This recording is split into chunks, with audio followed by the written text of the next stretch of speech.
Tonight on LTC News, the Golden Mask Program. Our small businesses have gone above and beyond, and this is a positive way to highlight businesses who have done the right thing, and will signal to customers that it is a business that follows the rules, and even though this is a virus, that they will take care of you and do their very best to keep you safe. The state of employment. Before the pandemic hit, we were around 3.2% unemployment. Right now, as of November, we don't have December's local numbers yet, but for the November unemployment rate in Lowell was 7.4%. In keeping the past alive. Signs have been an idea that has been kicking around Lowell for a couple of years now. About a year ago, there was notice on Facebook saying that they were dusting off the ghost sign idea again, and this time through DIY Lowell. So I joined and met a lot of wonderful people.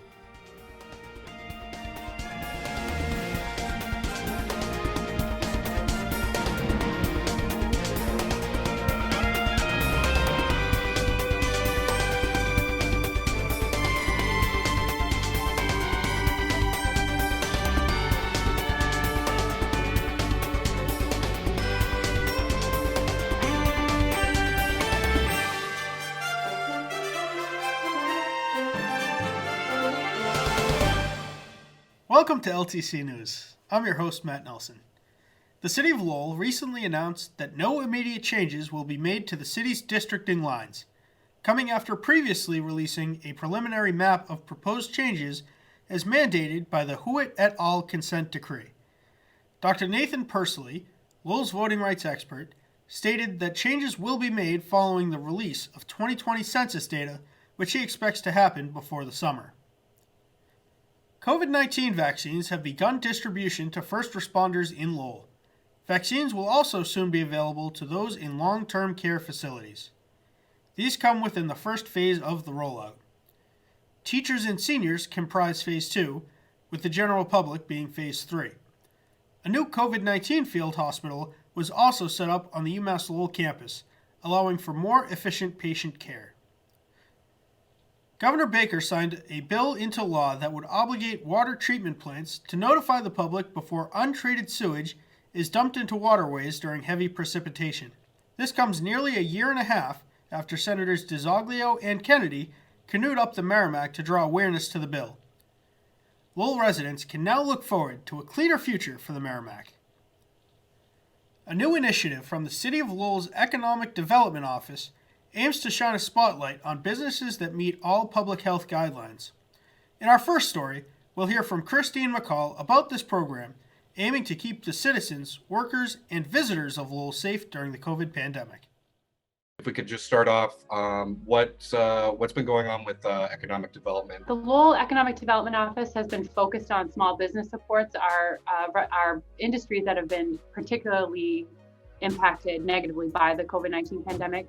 So over the holiday, we really pushed a Shop Local campaign on social media. We called it the Lowell Shopping Network. We have so many wonderful different types of businesses that we were really trying to encourage and challenge residents to shop all Lowell for holiday gifts. And then on the business support side, we've launched our second round of small business emergency grant funding.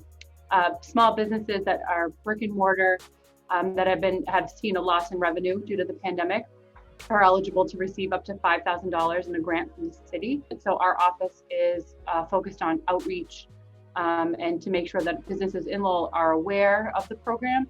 And additionally, we're doing outreach because the state has a much larger grant program that's due January 15th. And so we're also trying to make sure businesses know aware about all the funding available to them. The Golden Mask program was actually the idea, it came from a small business owner who was really proud of all of the work that they did to make their space safe for their customers.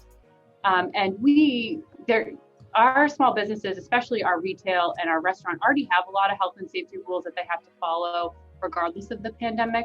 And the public health regulations, because of the type of the business that they are, there was a lot of added public health guidelines that they had to do, and the rules sort of changed as they went along. And so there was a lot for businesses to manage and to handle. And I think Lowell businesses have done an incredible job of stepping up to the plate meeting public health guidelines. A lot of businesses already had pretty strict health guidelines that they had to follow, but they weren't necessarily published. Now businesses are very proud of all the work that they have done, and so now it's very obvious to customers what policies and procedures businesses have in place. And I've just been very impressed at how open and communicative our small businesses have been with their customers, so that when you walk into a place, you know right away, are they following the rules? Am I safe here? And so that was sort of the genesis of the program. We created this program to be a nomination process. We really wanted our consumers and our residents to nominate businesses. One, because businesses have a lot of paperwork that they've been having to fill out. And so we didn't want them to have to fill out another form. And it was a great way to get great anecdotes and stories about why people love certain businesses. And so we've had about 100 submissions to date. And so our office collects that information, and we work with the senior health inspector and the Division of Development Services, and he'll go and he'll do a follow-up inspection, and then he just checks to make sure that, you know, all inspections to date have been compliant. And then as soon as that inspection is complete, we're going to send them a letter with the sticker that they can proudly display in the window or anywhere they want. Because of the pandemic, everyone is home, everyone is on their computers more, and there has been a rise to negative comments, and I think our small businesses have gone above and beyond, and this is a positive way to highlight businesses who have done the right thing, and it will signal to customers that it is a business that follows the rules, and even though this is a virus, that they will take care of you and do their very best to keep you safe. The ongoing COVID-19 pandemic has had severe effects on the economy, with the unemployment rate here in Lowell last month hovering around 7.5%. We spoke with MassHire about the state of unemployment in the Merrimack Valley, as well as a year-long extension that the MassHire Workforce Board and Career Center in Lowell received.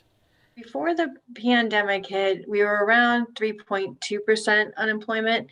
Right now, as of November, we don't have December's local numbers yet, but for the November unemployment rate in Lowell was 7.4%. That's down from a high in June of 20.9%. It's gone down significantly. One thing to note, though, is the labor force in Lowell has decreased by 6% in the past year.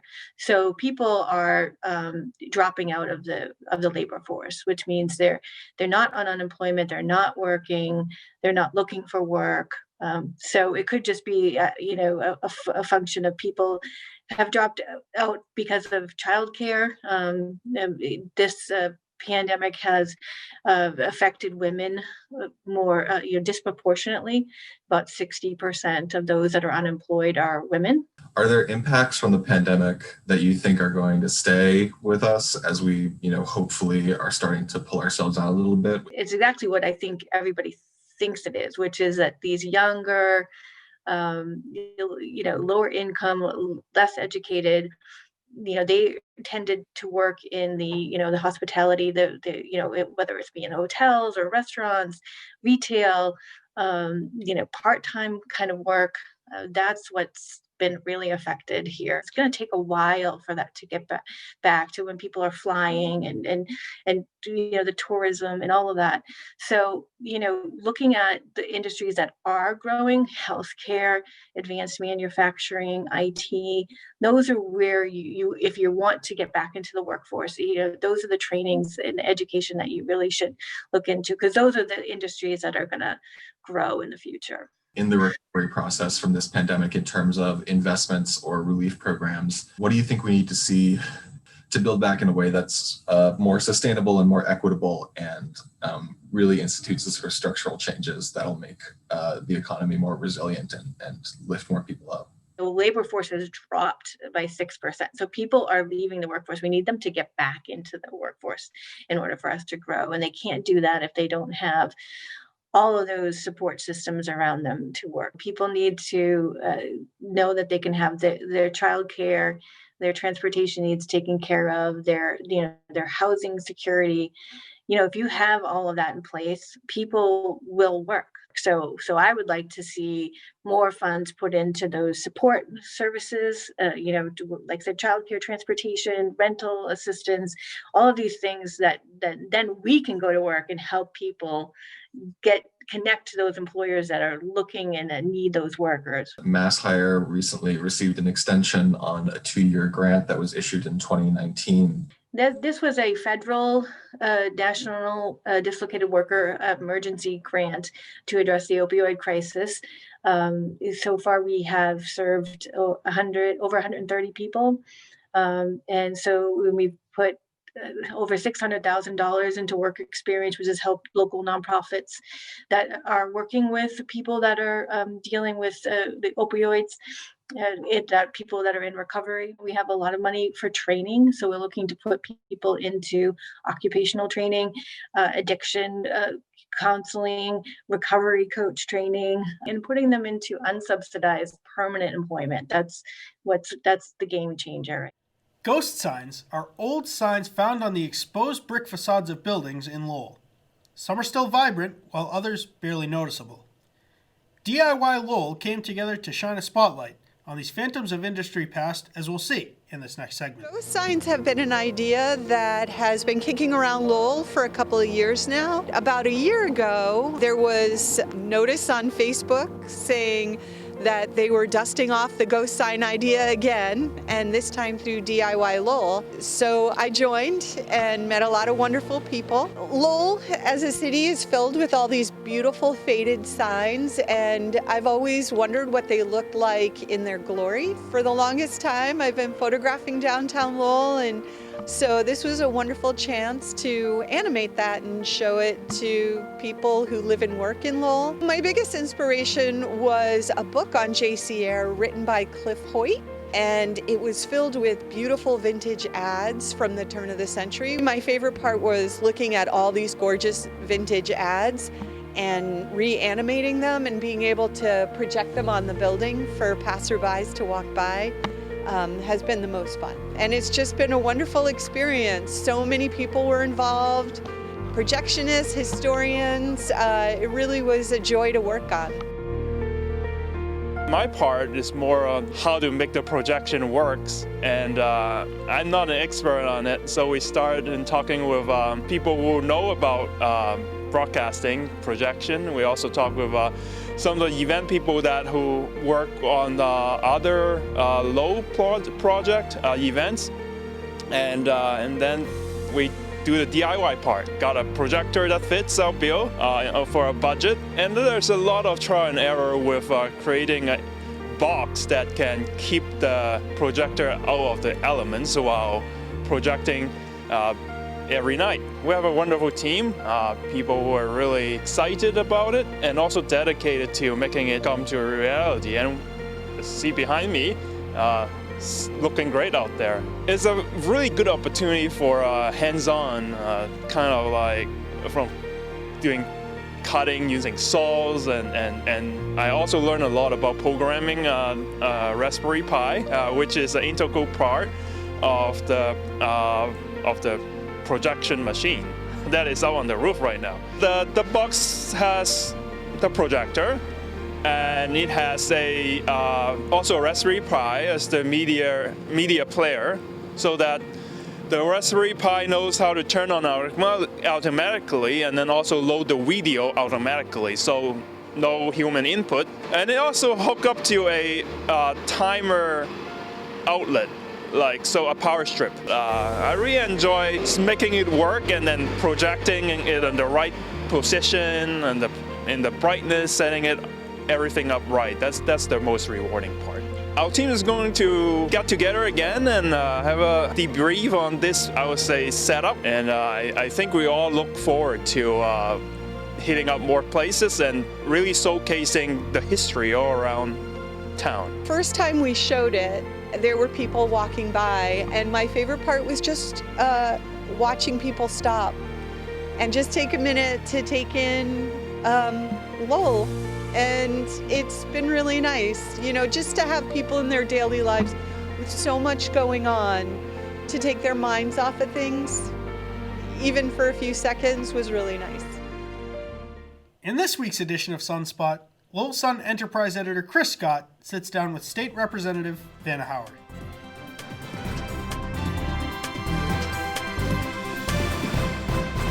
Good evening, everyone. I'm Chris Scott, the Enterprise Editor of The Sun. Welcome to another edition of Sunspot. We've been on a little bit of a holiday hiatus, but we are back. And I'm honored to have, both myself and LTC, we're honored to have Vanna Howard with us. Vanna Howard is the new state representative from the 17th Middlesex District. What was your impression of the new speaker? My impression, he's he's a good guy. He's progressive. I'm optimistic. We had a few seconds to chat that day on the floor when we have a brief session. And so I'm looking forward to his leadership. I'm looking forward to his leadership.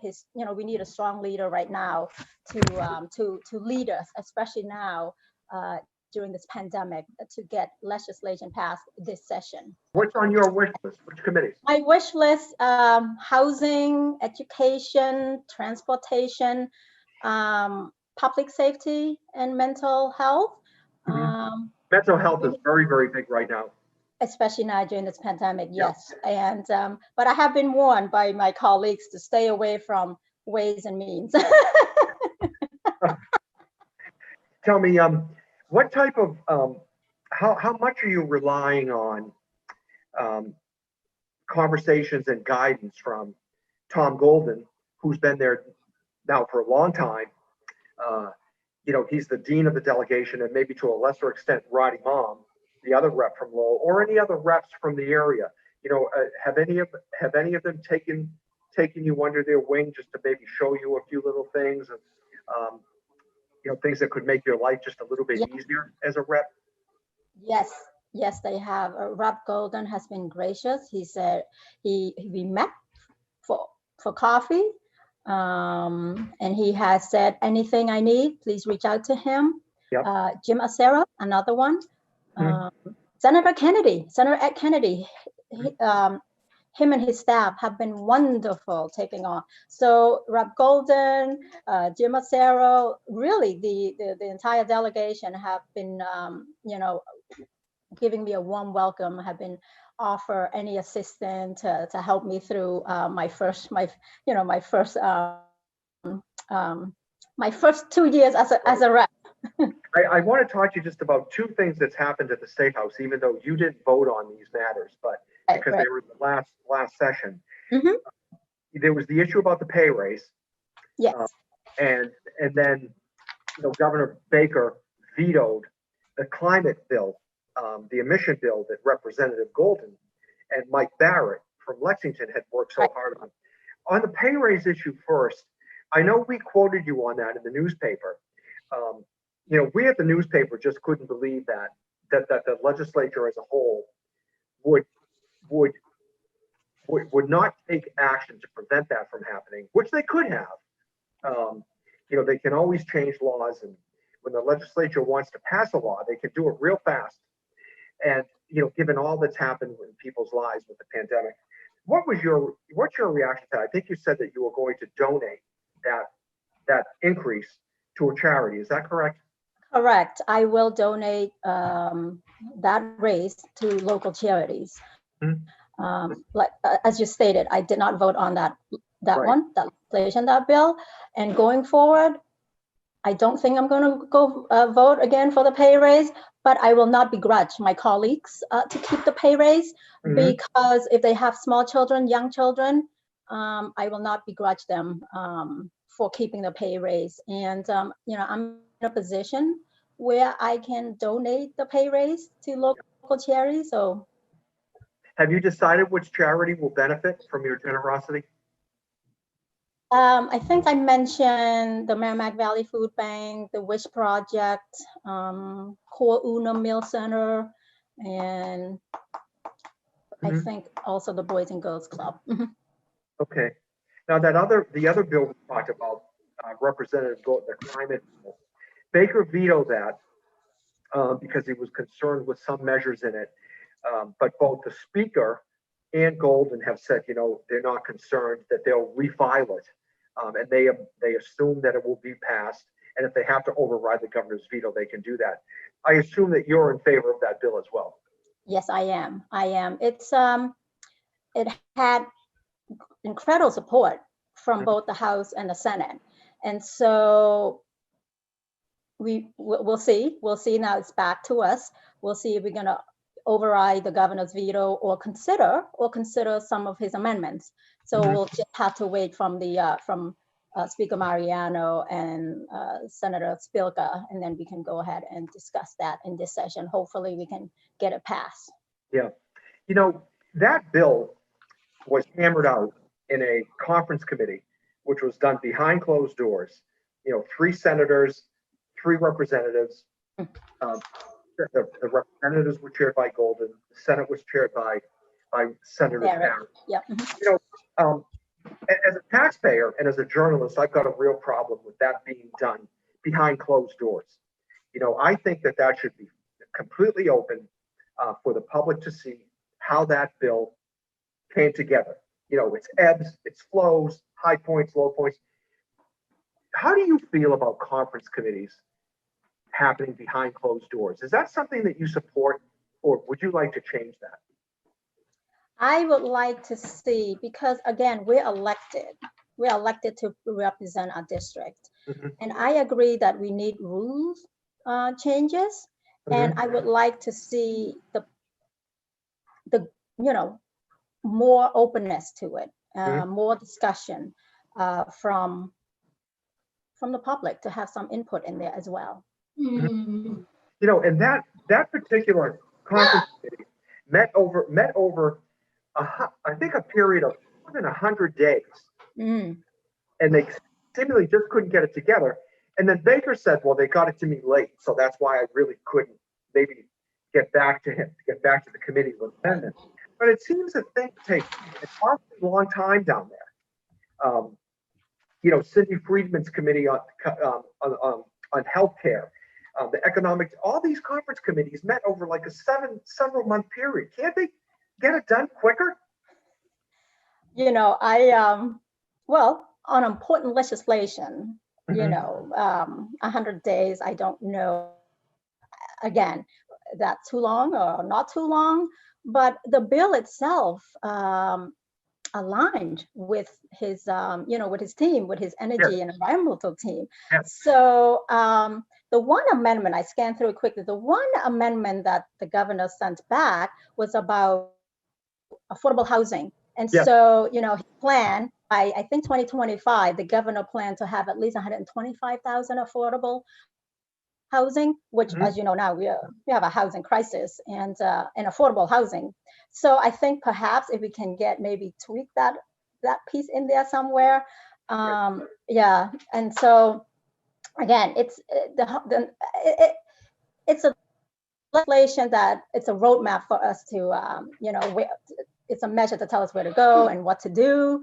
And so it's a good start. I wish that he would sign it and then tweak it later, but at least it's a start for us and give us a roadmap, to get to reduce to by 2050. What type of initiatives do you see yourself getting involved in, or any bills that you would like to file on behalf of the district, or on a statewide issue? A senator has asked me to sign. It's a refiling of a bill that had bipartisan support, but the utility companies fought it. So it's a gas bill, safety bill. Senator Eldridge has asked me to co-sponsor it in the House. So I'll be filing that hopefully this week. It's just to protect our consumers, for oversight. As you remember what happened in Lawrence, the gas explosion, right? So we'll make sure that there's an oversight. There's a constant state of monitoring the gas leaks and repair the gas system. So that I'm planning on filing. It's a good piece of legislation for the district and for the Commonwealth of Massachusetts. And so, other senators have asked me to join, but I'm still reading. There's a lot of bills that are coming through my my inbox. I'm going to be reviewing. The gas safety bill. So the Senate sponsor is Senator Eldridge? Senator Eldridge in the Okay. Senate side, and he asked Yeah. me to do it from the House side. Yes. Gotcha. Yeah, he's a good guy. He's pretty active, and he's very progressive as well. I was honored to receive a call from him asking me to co-sponsor the bill. Yeah, I remember when that happened, and I was born and raised in North Andover, and there were a couple of homes that were destroyed right in my neighborhood. Mm, mm. That happened. It was North Andover, Andover, and Lawrence, I believe, right? Yes, yes. I was on the highway. I was on 93 coming back from a conference in Boston, and all of a sudden I see all these fire trucks. So I'm somewhere in Medford, and I see fire trucks just keep flying by me. It's like it's a brush fire. This was in September, so I'm thinking brush fire somewhere. But as I was getting close to Route 133 and over there to get off, come to Lowell, and traffic was backing up. I turned on the radio. Then Good luck down at the legislature, and try to get those guys to speed up, huh? You know, things shouldn't take that long, I think, and they shouldn't be behind closed doors. So Vanna Howard, thank you for coming in. Vanna Howard is the new 17th Middlesex District representative from Lowell.